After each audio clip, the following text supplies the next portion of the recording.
Muchas gracias, Paco, y bienvenidos a todos. Queridos compañeros, ponentes, invitados, asistentes, pero sobre todo diría amigos. Es un verdadero honor daros la bienvenida en nombre de ASCOM a este primer congreso dedicado íntegramente al compliance en pequeñas organizaciones.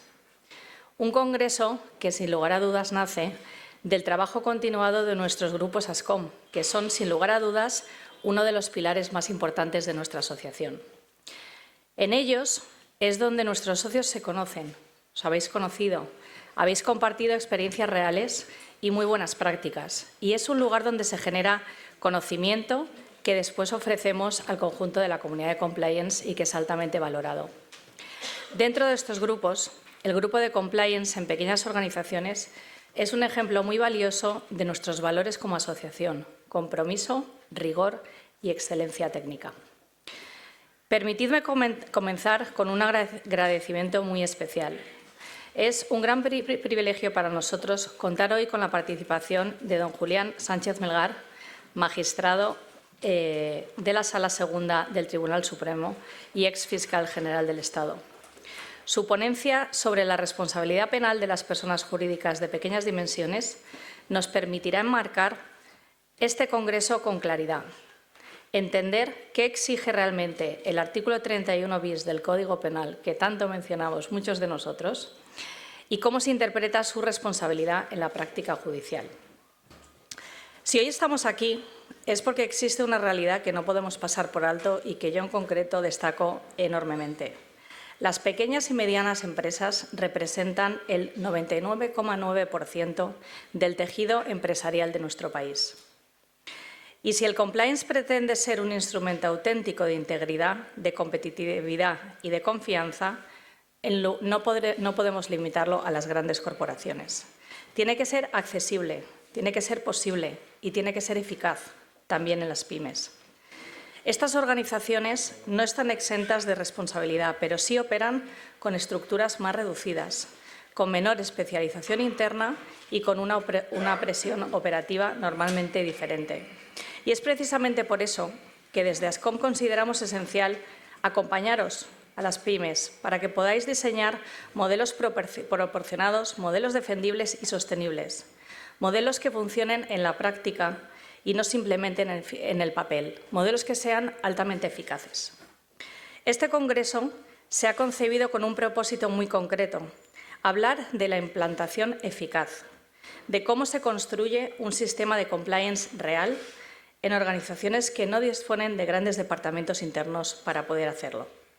Para ello trabajaremos durante esta jornada con dos casos prácticos que nos acompañarán en cada panel. Yo diría que ya son históricos. Por un lado, Zapatos Flulinos, una empresa mediana con una estructura corporativa suficiente para plantearse cuestiones de arquitectura, gobernanza y diseño del sistema.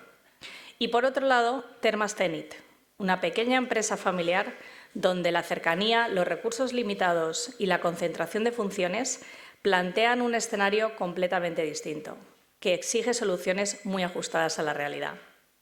A partir de estos dos escenarios, recorreremos los elementos esenciales que marcan la eficacia del compliance en pequeñas organizaciones.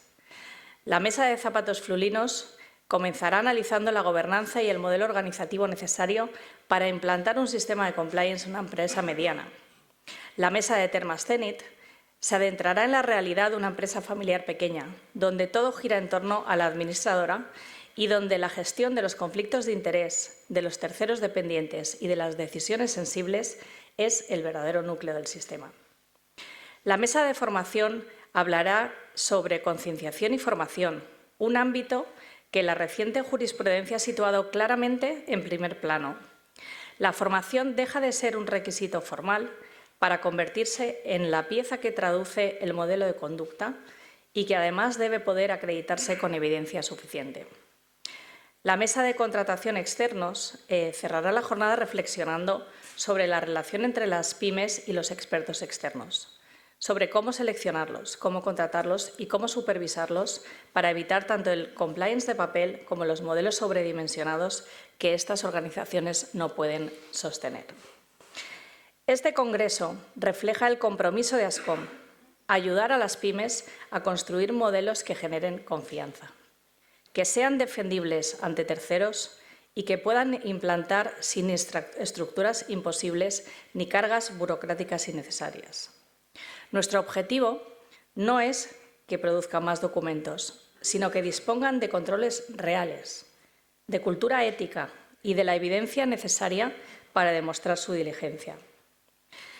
Permitidme cerrar con un reconocimiento absolutamente necesario. También lo digo muchas veces, los que me conocéis, hay que ser agradecido en todo momento. Y me gustaría dar las gracias en nombre de la Junta Directiva y en mi nombre a todos los integrantes del Grupo ASCOM de Compliance en pequeñas organizaciones. Habéis trabajado con enorme dedicación para convertir ideas, experiencias y desafíos reales en contenidos de gran valor. Y, por supuesto, a su responsable, nuestro secretario, gran amigo y grandísimo profesional, Francisco Bonatti, por la dirección técnica y la coordinación del grupo. También me gustaría dar las gracias al equipo profesional de ASCOM por la organización del evento, por todo aquello que no veis, pero que hace que siempre estos eventos sean posibles y vayan tan bien, y por ese trabajo silencioso, constante y riguroso que sostiene cada una de nuestras actividades. Muchísimas gracias por estar aquí. Os invito a participar activamente. La riqueza de estas reuniones y congresos precisamente es la interacción entre nosotros, a preguntar, a contrastar, a compartir experiencias y tener en cuenta que hoy abrimos este espacio para avanzar juntos hacia un compliance real, proporcionado y eficaz en todas nuestras organizaciones. Muchas gracias.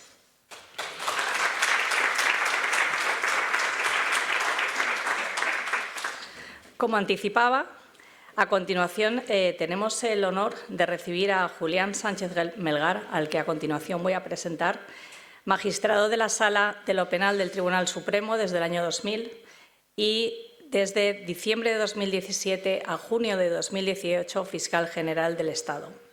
Licenciado en Derecho por la Universidad de Valladolid y doctor en Derecho por la Universidad de Coruña con premio extraordinario. Cuenta con numerosísimas publicaciones científicas en revistas especializadas, así como grandes distinciones como la Gran Cruz de la Orden de San Raimundo de Peñafort, académico de número de la Gran Institución Duque de Alba, académico correspondiente de la Real Academia de Jurisprudencia y Legislación España, así como con numerosos premios. Orden al Mérito Policial y Cruz al Mérito Militar, agradecimiento especial de la Asociación Ayuda y Orientación a los Afectados por Accidentes de Tráfico, Premio COEM, Premio Medalla de Oro, consultor en el Congreso de los Diputados a propuesta de su presidencia, profesor de Derecho Penal, profesor honorífico del Colegio Notarial de la provincia de Río Negro, socio de honor de las Asociaciones de Familiares de Alzheimer de Palencia y de Ávila y voluntario de la Cruz Roja. Es un grandísimo honor para nosotros contar con tu presencia y tu acompañamiento en este congreso y te damos la bienvenida. Muchas gracias.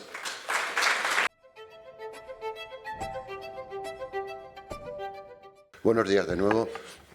Es para mí un honor, efectivamente, como ha dicho la vicepresidenta Lucía, a la que le agradezco la presentación, la invitación también, a ASCOM, a Francisco Bonatti, con el cual he tenido ocasión de trabajar en múltiples ocasiones, de asistir a congresos y de escucharle en sus apreciaciones jurídicas sobre la responsabilidad penal de las personas jurídicas, y la verdad que tengo que decir de él que es una persona que ha investigado muchísimo estos aspectos tan novedosos y que, de la mano de todos ellos, pues hemos empezado a encauzar este nuevo modo de responsabilidad penal de las personas jurídicas.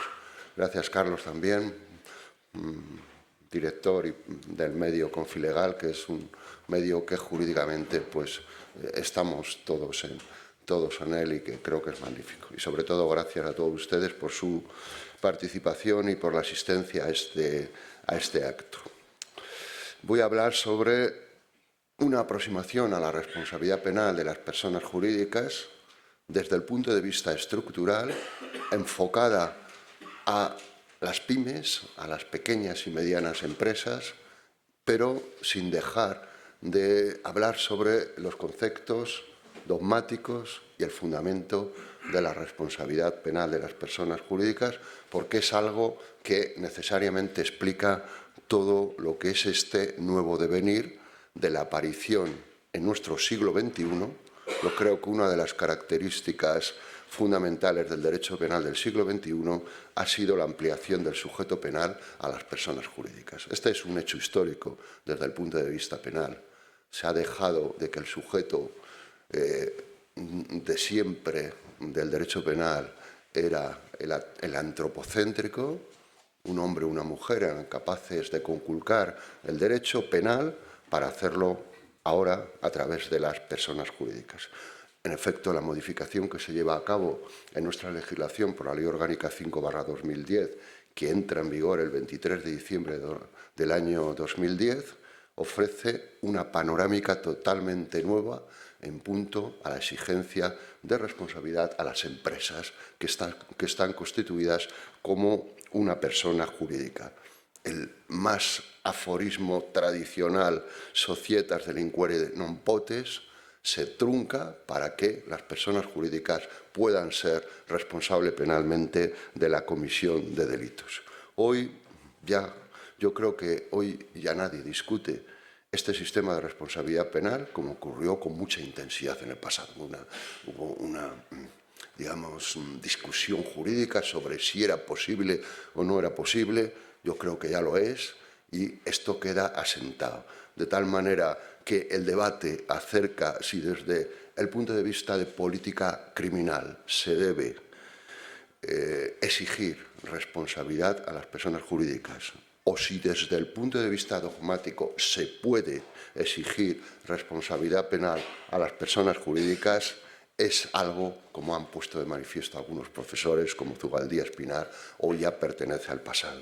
Se trata de una nueva forma de responsabilidad que afecta, dicho hay que decirlo, y más en este Congreso, afecta tanto a las grandes empresas, a las grandes compañías, como a las pequeñas compañías, a las empresas de pequeñas dimensiones, con la modulación de la jurisprudencia a la que nos referiremos después.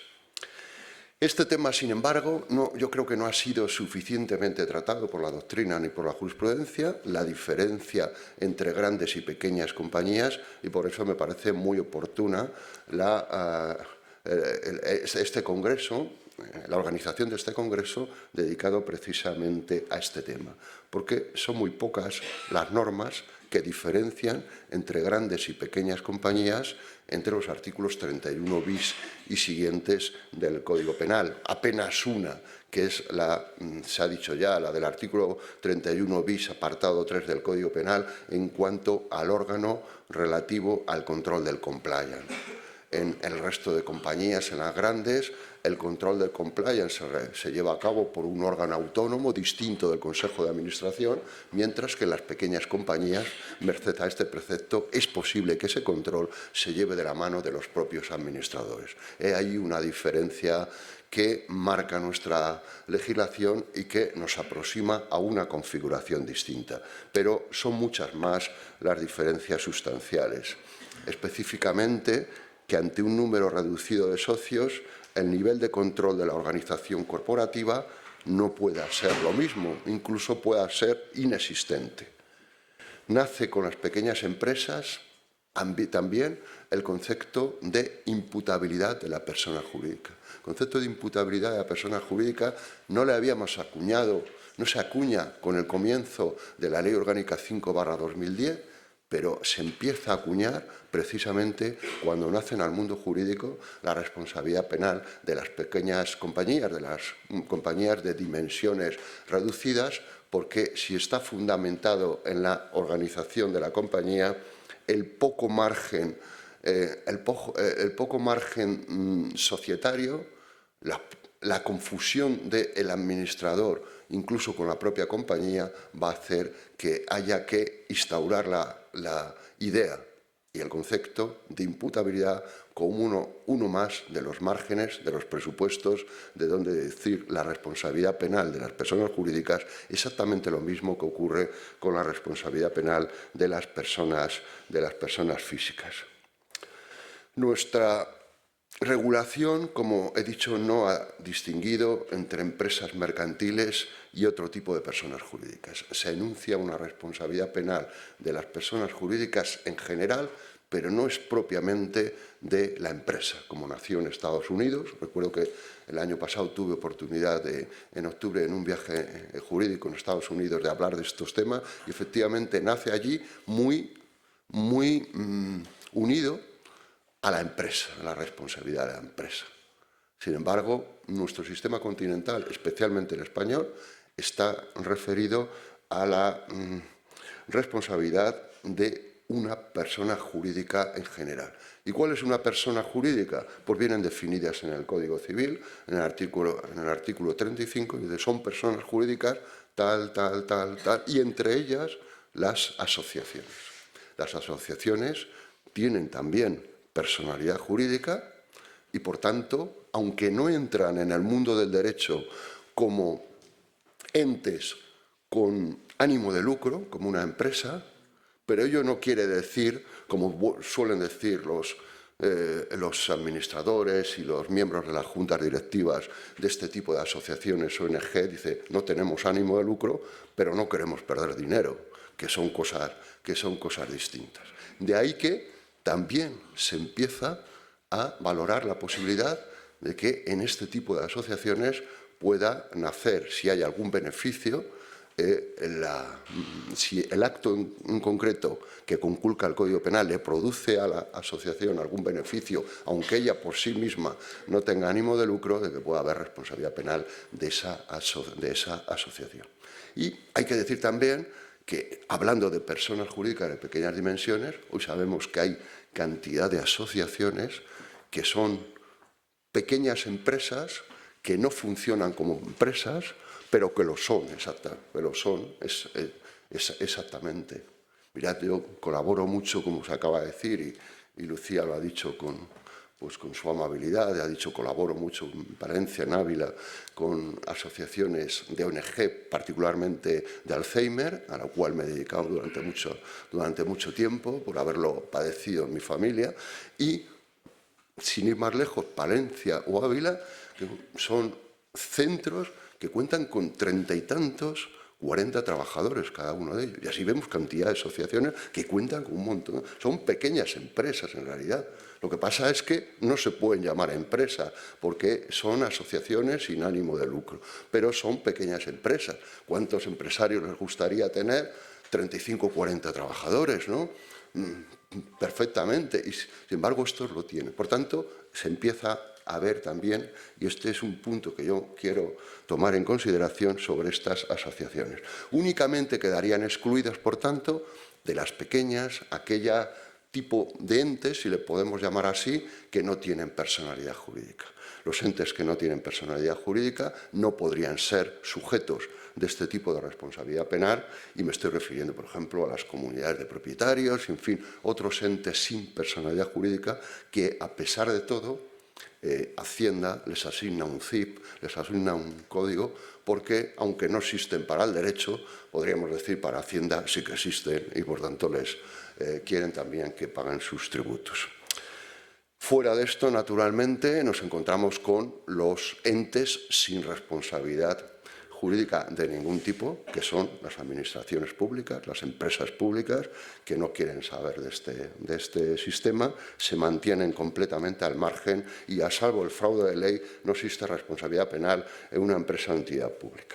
Pero volvamos al estado de esta cuestión. Quiere decir con ello que, a partir de esta fecha, finales del año 2010, toda empresa, comercio, negocio, sociedad mercantil puede incurrir en responsabilidad penal, y no solamente la histórica responsabilidad civil subsidiaria. Las personas, por tanto, jurídicas, aunque parezca una obviedad decirlo, son personas, aunque son entes ficticios, pero son personas, y son personas apellidadas así, jurídicas. Por tanto, no son personas físicas, pero son personas que entran en el mundo del derecho como le ocurre a las personas físicas. Fijaros, yo esto lo suelo subrayar en ocasiones, ha tardado mucho tiempo la persona jurídica en entrar en el mundo del derecho penal, pero ha entrado, pero estaba en el mundo del derecho. ¿Quién no tenía una empresa que había sido un trabajador despedido y demandaba no al empresario, sino a la empresa en cuestión? Iba a juicio frente a su empresa, por tanto la empresa como entidad jurídica tenía esa personalidad y se defendía en juicio. Cómo celebraba contratos, cómo estaba ante la administración o cómo sencillamente era capaz de recibir una multa de una administración pública bajo una situación de derecho no penal, sino administrativo sancionador, y recibir una sanción y defenderse de esa sanción ante los tribunales. Por tanto, el paso ya a la responsabilidad penal de la persona jurídica era inevitable, nos venía por influencias externas, pero también como una necesidad interna, y era cuestión de tiempo a la entrada en vigor ya de la Ley Orgánica 5/2010. Por tanto, el proceso penal se tiene que adaptar a esta nueva situación, porque no solamente aparece un nuevo sujeto penal, sino aparece un nuevo sujeto procesal, un nuevo sujeto procesal penal. Por tanto, las reglas del proceso, las comunes, serán las mismas, los derechos fundamentales y las garantías serán los mismos, sea una persona física o una persona jurídica, pero habrá especificidades que tendrán que ser consecuencia del carácter de persona jurídica de ese sujeto pasivo del proceso. De ahí que estemos, por tanto, hablando de personas físicas y de personas jurídicas, y que nazca como una de las características de este sistema el sistema dualista, que descansa por la posibilidad de que haya una condena a una persona física sin persona jurídica o una persona jurídica sin persona física, o a ambas. Es un sistema que no tiene interferencia. No tiene interferencia. Esto lo ha dejado claro el Código Penal, tanto para las grandes compañías como para las pequeñas compañías. Se enuncia en el artículo 31, ter 2 del Código Penal, y viene a decir la concurrencia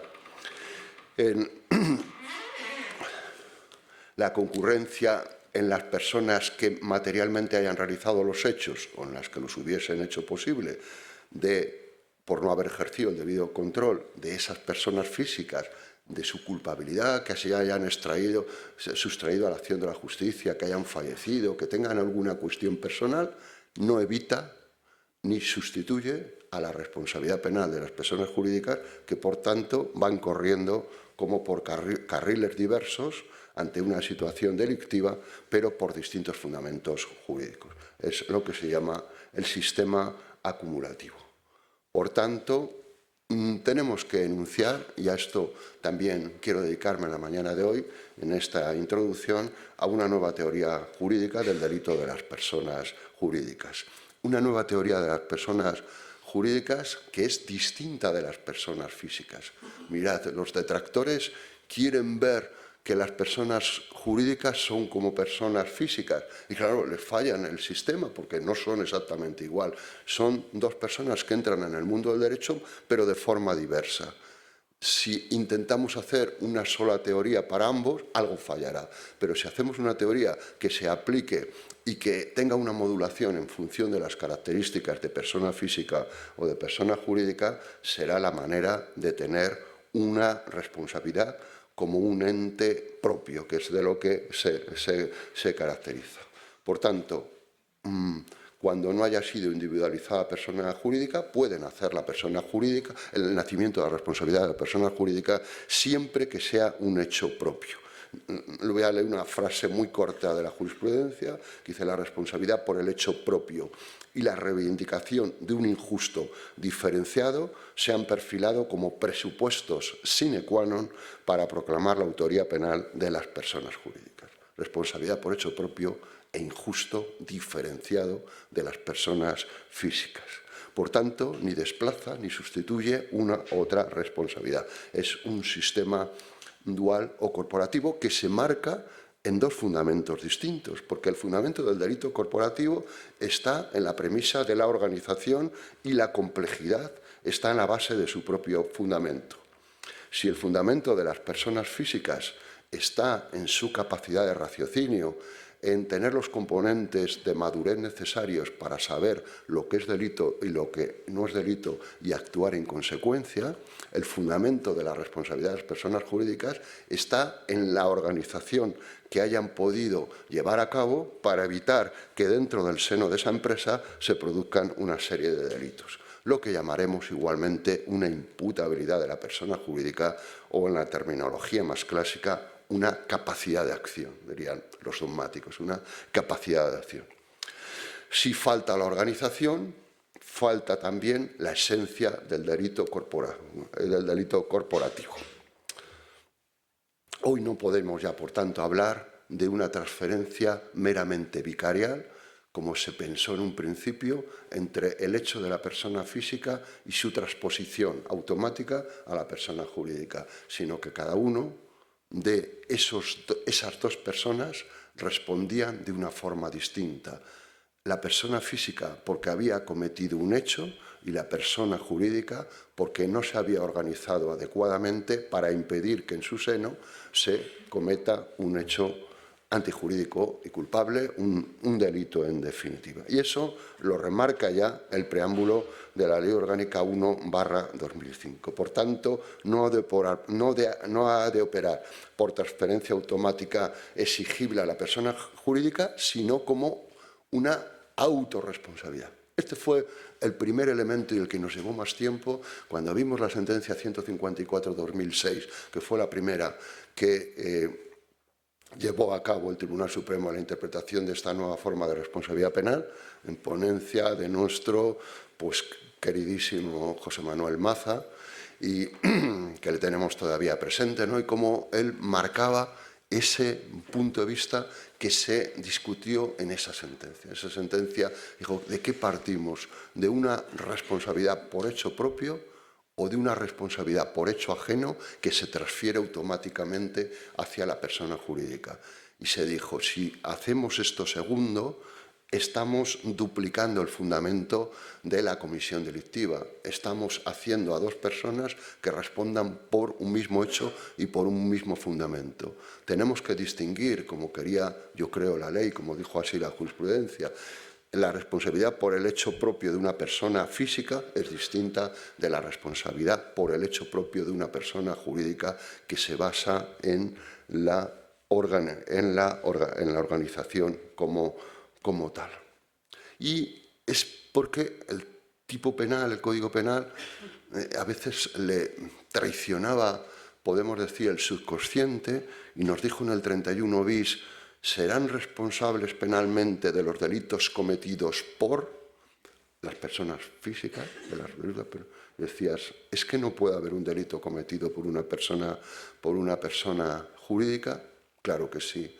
Para eso, para evitar esta antinomia, se tuvo que construir, desde el plano de la jurisprudencia, lo que se llamó el hecho de conexión.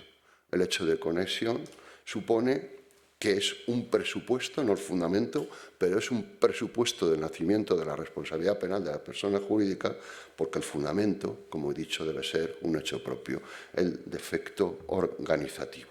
Y todo ello desde una perspectiva estructural. Leo otro párrafo pequeño de la jurisprudencia. Se tratará, por tanto, de una indagación sobre aquellos elementos organizativos estructurales que han posibilitado,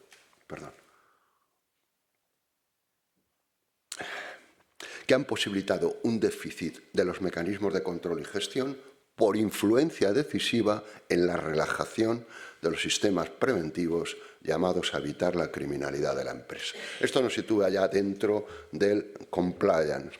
El compliance, ¿qué es? Un sistema de prevención delictiva que se basa precisamente en una buena organización de la persona jurídica. Por tanto, es la base del fundamento. Si evitamos el delito mediante la existencia de un compliance que funcione con eficacia y que, por tanto, evite la producción de delitos o, caso de que no se hayan evitado, porque el sistema del compliance no se predica de sus resultados. Si fuera así, nunca estaríamos en presencia del juzgado. Nunca, si estamos en el juzgado o en el tribunal con esta circunstancia, porque ha habido un delito. Por tanto, ha habido un delito, pero si somos capaces de demostrar que nos hemos organizado de forma cumplida para evitar que el delito sea cometido, pero sea cometido a pesar de esa situación organizativa, el derecho penal nos va a exonerar. Dicho de forma muy gráfica y muy comprensible, diría esa empresa ante el tribunal: señoría, he hecho todo lo posible para evitar que el delito se haya cometido dentro de mi seno empresarial, pero a pesar de ello el delito se ha cometido. Por tanto, se pide la exención de responsabilidad, porque el que hace todo lo que está en su mano para evitar que algo se cometa, y si se comete, no es responsable. Porque aquí también se va a aplicar, obviamente, como es derecho penal, el principio de culpabilidad en toda su extensión y en toda su intensidad también. Por tanto, esos son los márgenes que tenemos que ir viendo del compliance, que es la evitación de delitos o la posible exención de responsabilidad si el sistema ha funcionado con eficacia en el caso de que se haya producido. Hay muchas características también distintas, que las voy a ir diciendo ya más rápidamente, pero hay muchas características distintas en el sistema de responsabilidad penal de personas jurídicas y físicas. Por ejemplo, la penalidad. En el resto de los delitos que cometen las personas físicas, el Código les atribuye una pena. Al que matare se le atribuye la pena de prisión de 10 a 15 años como reo de homicidio. El juez no tiene alternativa para tomar una u otra decisión más que la de la prisión. Algunas veces hay posibilidad de una multa o una prisión, pero aquí el sistema, fijaros cómo es, que es un sistema que el juez elige dentro del apartado 7 del artículo 33, entre un conjunto de penas, cuál es la pena más adecuada para que pueda ser sancionado esos hechos por persona jurídica. Por tanto, es otro de los elementos que caracterizan este sistema y que es distinto del de las personas jurídicas. Y también hay un debate, y también querría reflexionar, ahora que estamos hablando de pequeñas y grandes compañías, un debate sobre la implantación en las empresas de pequeñas dimensiones. Y yo creo que cómo se va equilibrando el sistema. Cuando un empresario pequeño se pone en el mercado, empieza su actividad mercantil, seguramente asesorado por una persona dedicada al asesoramiento jurídico, por un letrado, una letrada, le vamos a ofrecer las posibilidades. Este debate es: si yo quiero entrar en el mercado con una empresa de características pequeñas, puedo hacer dos cosas: o constituir una sociedad mercantil para que gestione ese negocio, o bien hacerlo con mi propio nombre y apellidos o un nombre comercial con el que aparecer ante el público. Seguramente se va a decir: mire, si haces eso, apareces con tu nombre comercial, vas a implicar a todo tu patrimonio en la responsabilidad de la empresa, porque tú y la empresa vais a ser uno mismo. Y entonces dice: pues, ¿cómo puedo evitar eso? Con la constitución de una sociedad mercantil. La sociedad mercantil va a ser responsable por sus deudas sociales, por el patrimonio social, pero se va a compensar el sistema. Y esto es lo que quería dejar sobre la mesa, a que en ese caso el Código Penal le dice: esa empresa que va a responder por muchas cosas va a ser también responsable penalmente por los delitos que se cometan en el ámbito, en el círculo de esa empresa. Por tanto, ese es un aspecto que quería poner en juego en este tema.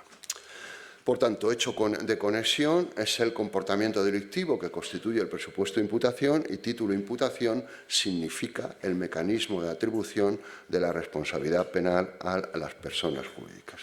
Y con ello entramos en la teoría jurídica del delito de las personas jurídicas, que yo comentaba antes, y que tenemos que empezar a construir y que estamos ya construyendo.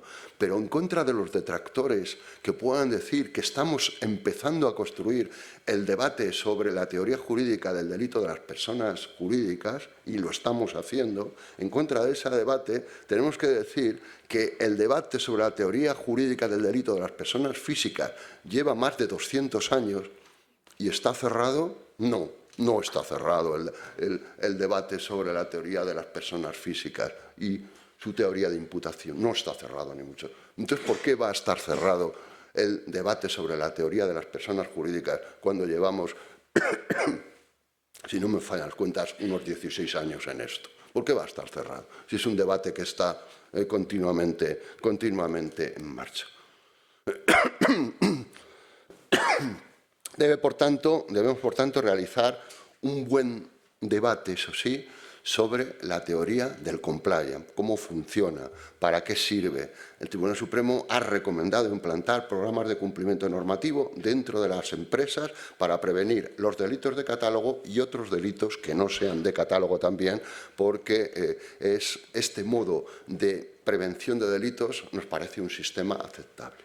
Yo diría, si el debate de las personas jurídicas y del compliance sirve para evitar delitos en el círculo de actuación de las empresas, bienvenido sea ya ese sistema. Bienvenido sea ya ese sistema, primero porque ha entrado una concepción de preocupación porque no haya delitos dentro de las empresas. ¿Por qué? Porque pueden responder de eso. Porque no entra por una cuestión moral, ni mucho menos, entra por una cuestión mucho más de tejas para abajo, mucho más cercana. Que la empresa dice, si me pueden condenar por la comisión de un delito dentro del círculo de mi actuación, pues dejaré de ser una noticia de la página 20 del periódico tal a ser, si es una empresa más grande o más conocida, a lo mejor aproximarse más a las primeras páginas, incluso abrir la portada de ese medio de comunicación. Por tanto, el daño reputacional será muy grande y, por tanto, la preocupación de esas compañías porque no haya delitos dentro de su empresa y a través del compliance se puedan prevenir esos delitos. Y eso por sí mismo pues ya es bueno.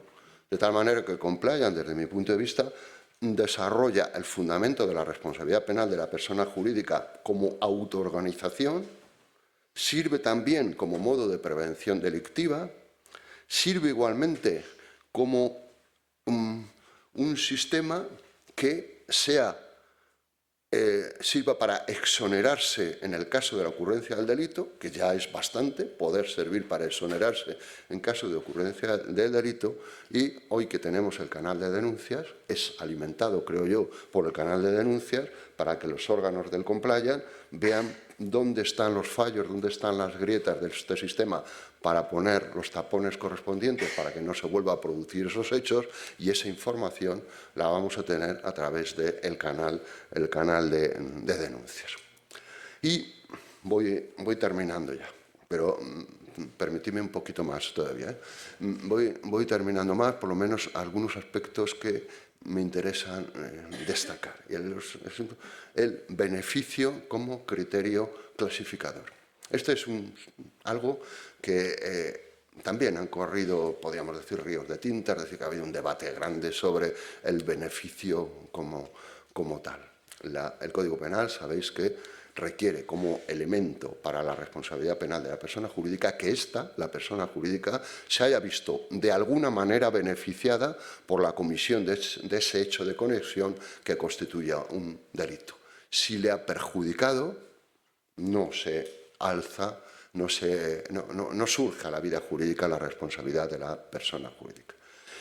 Y de ahí llegó a un catálogo delictivo que tenemos en el libro segundo del Código Penal, y que otra de las cosas que quería poner así sobre la mesa de la reflexión es si pusiéramos el beneficio en la parte general del Código Penal como elemento configurador de la responsabilidad penal de la persona jurídica, después, cuando se cometa un hecho de conexión, si ha beneficiado a una persona jurídica, sería ya un delito comisible por una persona jurídica. De tal manera que sería un modo de simplificar las cosas para evitar que no haya delitos que incomprensiblemente no estén en el catálogo del Código Penal, como ocurre con los delitos sobre los derechos de los trabajadores, que incomprensiblemente no se sabe por qué el legislador les ha dejado fuera, o la apropiación indebida, que también se ha dejado fuera, en fin, y otros elementos y otros tipos delictivos más que están fuera o que podrían estar dentro el día de mañana también.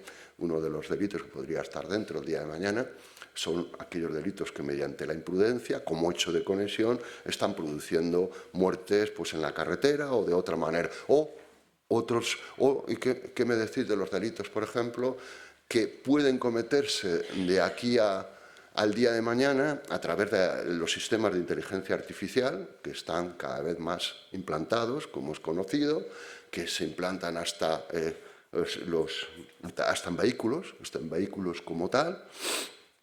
Recordando lo que decíamos, oía que en San Francisco, por ejemplo, tú llamas a un taxi y viene un vehículo solo, sin conductor, viene el solo con el conductor, te montas. Yo no estuve en San Francisco, no lo vi porque estuve en Boston. Pero me comentaban, por tanto, vamos a ir engarzando un sistema de responsabilidad penal de las personas jurídicas, probablemente ¿para quién? Pues para el dueño de ese sistema que funciona con algoritmos y que puedan causar. Porque pensáis que el día de mañana, como ahora hay este debate, ¿se va a demandar al que creó, programó el algoritmo, al que lo inventó? No, probablemente no. Se va a demandar al dueño del artilugio, que sea un móvil o no sea un móvil, que ha ocasionado el daño. Creo yo que lo simplificaremos por ahí y no subiremos más allá en esa. Después habrá una serie de responsabilidades internas, no digo que no, pero el consumidor va a ir directamente sobre eso. Por tanto, este tema del beneficio pues va a ser muy importante. Cito una sentencia de las últimas que ha habido, que es el caso Pescanova, sentencia 89/2023 de 10 de junio, en lo que dice que el beneficio da un paso importante. Dice, el beneficio existe, aunque finalmente no se logre. El beneficio tiene que ser algo directo o indirecto, pero pueden ser aquellos hechos delictivos que se cometan en beneficio de algo, pero no con beneficio de algo. Si el Código Penal dice en beneficio de algo, no quiere decir que se tenga que lograr, pero sí se tiene que perseguir ese beneficio, y esa es la aportación de la sentencia Pescanova en este tema, que es muy importante en relación con el beneficio. Naturalmente, otras sentencias están señalando que cuando no hay ningún beneficio, como en un caso en el que había una defraudación del IRPF de uno de los directivos, para nada está afectada en cuanto a beneficio la empresa y, por tanto, se la dejó fuera. Por tanto, este es otro punto esencial. Y la moderación de la pena de multa también lo es, en el sentido de que cuando se siente en el propio banquillo una persona física y una jurídica, se modere el quantum de la responsabilidad de las multas, pero no en tanto como se ha entendido, yo creo que equivocadamente, por razón de la que no se ha desproporcionado la cuantificación, sino porque el Código Penal habla de la gravedad del delito o la cuantificación de la pena. La cuantificación de la pena pasa desapercibido un apartado del Código Penal, en el artículo 66 bis, que dice: para cuantificar la pena de la persona jurídica habrá que ver el puesto en la estructura, y es literal, en la estructura de la persona jurídica que ocupa la persona física u órgano que incumplió el deber de control. Por tanto, esa posición en la persona jurídica más arriba, más pena en cuanto a la estructura de la persona física. Esto es algo que efectivamente, pues, de alguna manera, pues, está pasando, yo creo que desapercibido. Tenemos que volver otra vez a asumirlo, a estudiarlo y a configurar sus perfiles. Por tanto, el planteamiento es un sistema dual o acumulativo. Puede estar la persona física, la jurídica o las dos. Muchas veces estará, y lo veremos yo creo más a partir de ahora, la persona jurídica sola. La persona jurídica sola como imputada, como investigada y eventualmente como condenada, sin persona física, porque hasta ahora arrastramos mucho el sistema dualista de que tienen que estar los dos, pero quizá por razones de oportunidad o facilidad, pues haya una responsabilidad el día de mañana más en estas compañías, en este caso de lo que tratamos hoy, de pequeñas dimensiones. Es un modelo de autorresponsabilidad. Es importante instaurar una cultura de cumplimiento con relativa trascendencia del compliance. Es necesario partir de la responsabilidad por la culpabilidad y es imprescindible construir un delito corporativo que precise como antecedente de un hecho de conexión. De tal manera que culpabilidad no puede dejar, estamos en derecho penal, como decía antes, ¿qué dice el artículo 5 del Código? No hay pena sin dolo o culpa, sin dolo o imprudencia, o son delitos, el artículo 10, las acciones o omisiones penadas por la ley por dolo o imprudencia, y ahí no distingue que sean personas físicas o jurídicas. Tiene que el sistema de culpabilidad, si es un sistema riguroso como es el derecho penal, tiene que nutrirse siempre de la culpabilidad como tal y de la infracción de los deberes de organizarse. La infracción es el deber. Recuerdo que escuché hace años a Francisco Bonatti hablar de cómo veía la infracción del deber que estaba dentro de la ley de contratos, de la ley de sociedades de capital, perdón, como un deber de organizarse adecuadamente. Hoy incluso el Código Penal y su preámbulo hablan de esa estructura de la responsabilidad como ese quebrantamiento de la organización como la responsabilidad. Y ya, aparte de eso, pues me gustaría terminar con dos temas. Uno para decir que tardamos mucho en llegar a determinar, y esto afecta a las empresas de pequeñas dimensiones, si una compañía tan pequeña, que fuera unipersonal, que fuera de un solo dueño, si pudiera ser declarado de ella la responsabilidad de la empresa y la responsabilidad del empresario, por así decirlo. Tardó mucho tiempo, se escribió, la Audiencia Nacional había dictado algunas sentencias, pero hasta hace poco tiempo el Tribunal Supremo no acometió este tema para decir que las sociedades mercantiles tan pequeñas, que forman parte de uno solo, que es quien las administra, las controla, quien es el dueño, quien realiza todos los controles, no admiten una responsabilidad dual o acumulativa entre la empresa y la persona jurídica. Por una razón que me vais a permitir que yo creo que es incontestable. Decía, ¿cómo se va a condenar a ese empresario porque ha cometido físicamente un delito y a su empresa por no haberle controlado a él mismo, que es el único dueño de esa empresa? No puede haber doble condena por cometer un delito y por no haberte controlado a ti mismo. Eso no casaba y se llevó así. Otra sentencia, 11 de noviembre de 2022, empezó a gestionar el tema de las compañías de poca complejidad, es decir, que no era posible que tuviera una imputabilidad a efectos de esta responsabilidad penal de la persona jurídica. Y un minuto más. Y un minuto más por un tema que os lo dejo ahí para que le penséis. Está resuelto en la jurisprudencia, pero yo tengo mis dudas sobre eso. Por eso le he dejado para el final y le dejo para reflexionar. Son dos cuestiones dogmáticas. La cuestión, vamos avanzando en la teoría general de las personas jurídicas y los delitos tienen un grado de perfección delictiva que va desde la tentativa hasta la consumación y tienen otro grado de participación delictiva que va desde el protagonismo como autor hasta lo accesorio de cómplice.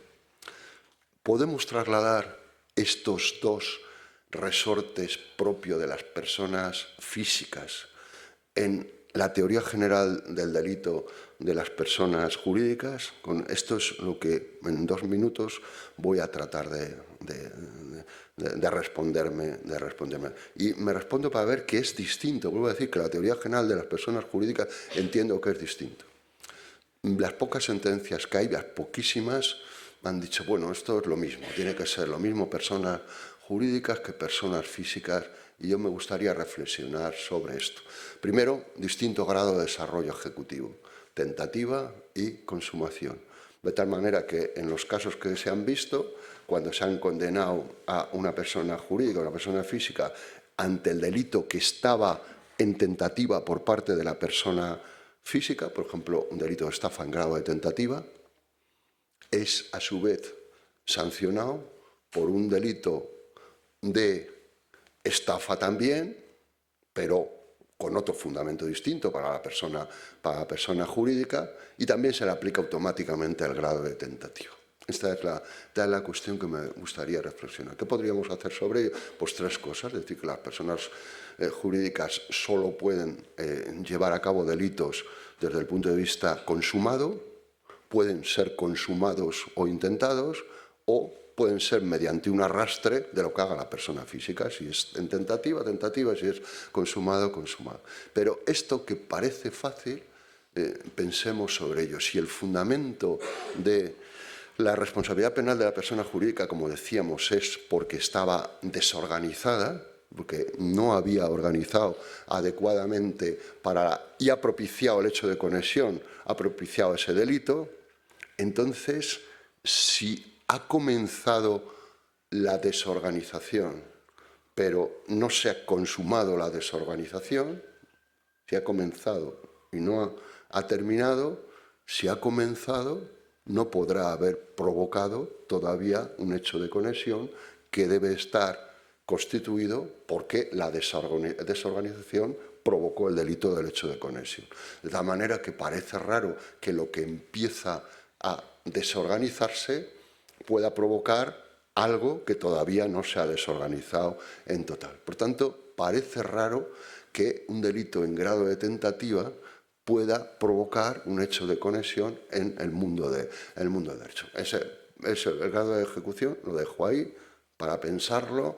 Yo creo que debe ser consumado, pero hay que seguir avanzando por esta área. Y exactamente nos pasa con el grado de participación. Con el grado de participación, pues nos pasa exactamente lo mismo. Esto ya se ha puesto sobre la mesa de los tribunales, y también es algo que debemos pensar. Hay algunos autores, incluso algunos recurrentes, que han dicho que las personas jurídicas solo podrían cometer un hecho como autores del artículo 28, autoría material, pero nunca por inducción o por cooperación necesaria / complicidad o cooperación no necesaria. Y es que, efectivamente, si hay una decisión que se tiene que tomar, bien por decisión o bien por falta de control, la falta de control es la que debe dar lugar al hecho de conexión y el delito. Pero poca falta de control puede dar lugar también al delito o no. Esa es otra de las cuestiones dogmáticas que más nos están preocupando últimamente y que son también pues características sobre las cuales debemos investigar cuando estamos tratando de la teoría general del delito de las personas jurídicas, tanto sean de grandes dimensiones como sean de pequeñas dimensiones. Así que nada más, muchas gracias por su atención y que les vaya muy bien en el Congreso. Muchas gracias.